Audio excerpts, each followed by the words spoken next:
Bueno, chicos, vamos a ver un poquito de gramática. Estamos ahora con el tema 8 al principio de la gramática. Vamos a ver la primera parte, el concepto de oración y las partes, ¿vale? Cuando nosotros hablamos de una oración, algunas veces lo podemos confundir con algo que no es una oración, ¿vale? Bueno, la idea, no lo he dicho, es que vayáis copiando el esquema y os quede algo parecido a lo que tengo yo aquí, ¿vale? Lo voy a ir analizando despacito y luego, si queréis, os mando una foto para que lo podáis copiar. Mirad, una oración es un enunciado, entendiendo enunciado por todo aquello que va desde la mayúscula inicial hasta el punto final, que tiene al menos un verbo. ¿Por qué decimos al menos? Porque puede tener más de uno, ¿vale? ¿Y qué pasa cuando no tiene verbo? Pues si no tiene verbo es lo que nosotros llamamos una frase. Eso nos lleva a aclarar algunos conceptos. No es lo mismo una oración que una frase. Una oración tiene verbo, ¿vale? Y es muy importante. Nos vamos a acostumbrar además a señalarlo siempre, siempre en una cajita. Vale, pues tiene un verbo y si no lo tiene, pues se llama una frase. Por ejemplo, hola.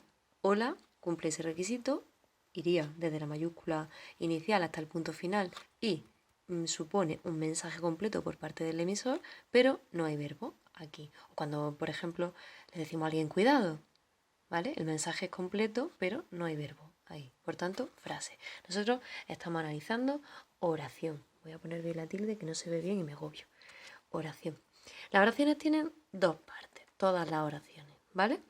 Luego ya iremos viendo un poco más despacio que esas partes pueden aparecer o no aparecer, pero en principio tiene dos partes.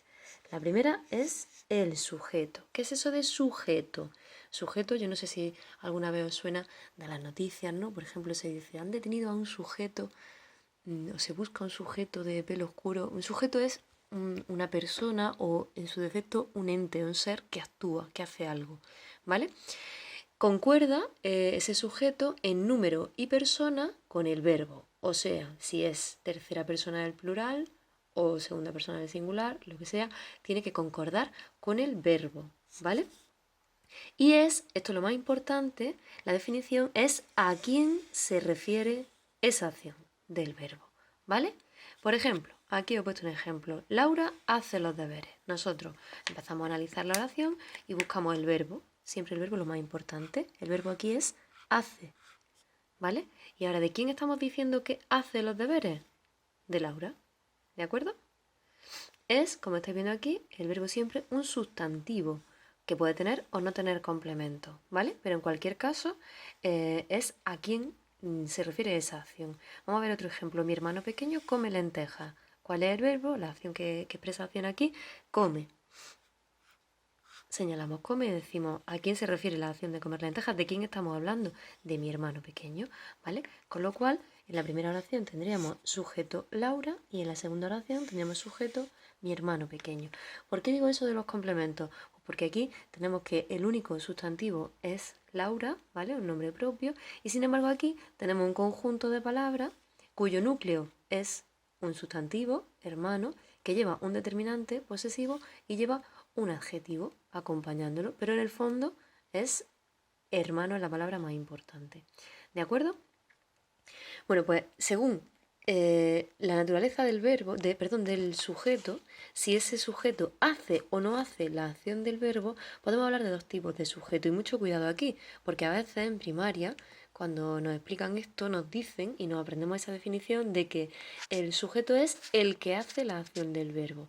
El sujeto no siempre la hace. Fijaos, la definición que he puesto yo es a quién se refiere esa acción. No necesariamente la hace. Vamos a ver otro ejemplo aquí. En la oración que hemos dicho antes, Laura hace los deberes.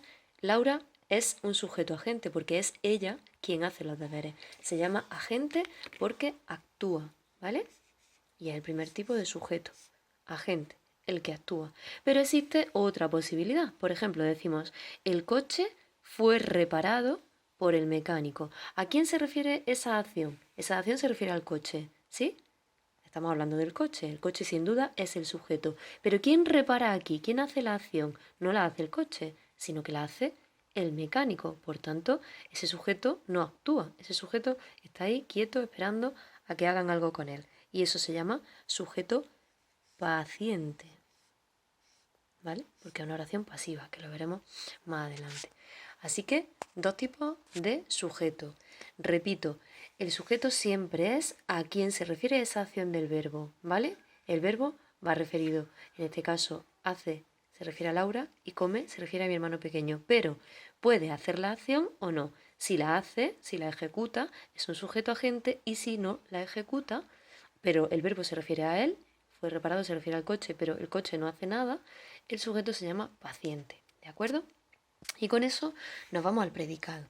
¿Qué es el predicado? La segunda parte de la oración, que nosotros vamos siempre, cuando analicemos, a dividir en dos. Muy sencillo, el predicado es eso que decimos del sujeto. ¿Qué decimos? Pues cualquier cosa. En este caso, hemos dicho de Laura, que hace los deberes. ¿Qué hemos dicho de mi hermano pequeño? Que come lentejas. Todo eso es el predicado, ¿vale? El núcleo del predicado siempre es el verbo. Espera que coja otro bolígrafo, que os lo explico un poco más claramente.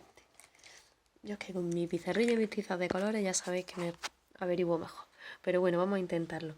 En este caso, Laura, hemos dicho que era el sujeto, lo vamos a señalar así, y todo lo demás es el predicado. Con lo cual la oración se divide en de quién hablamos y qué decimos de esa persona o de esa cosa.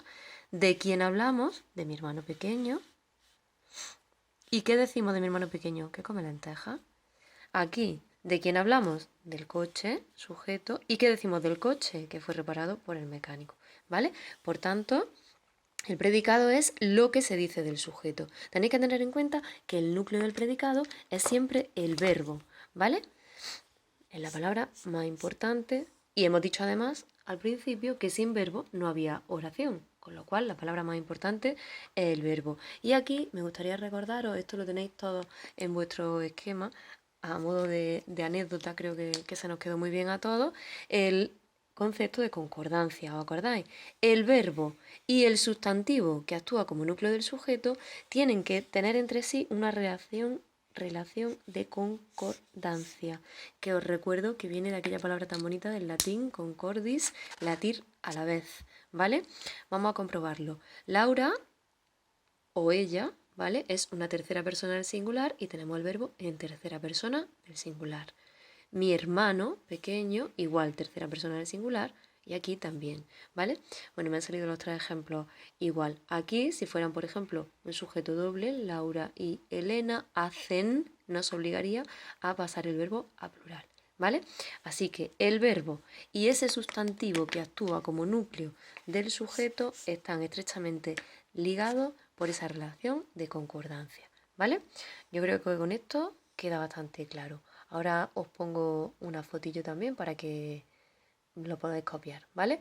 Mi recomendación es copiarlo en la libreta y ahora enseguida os digo que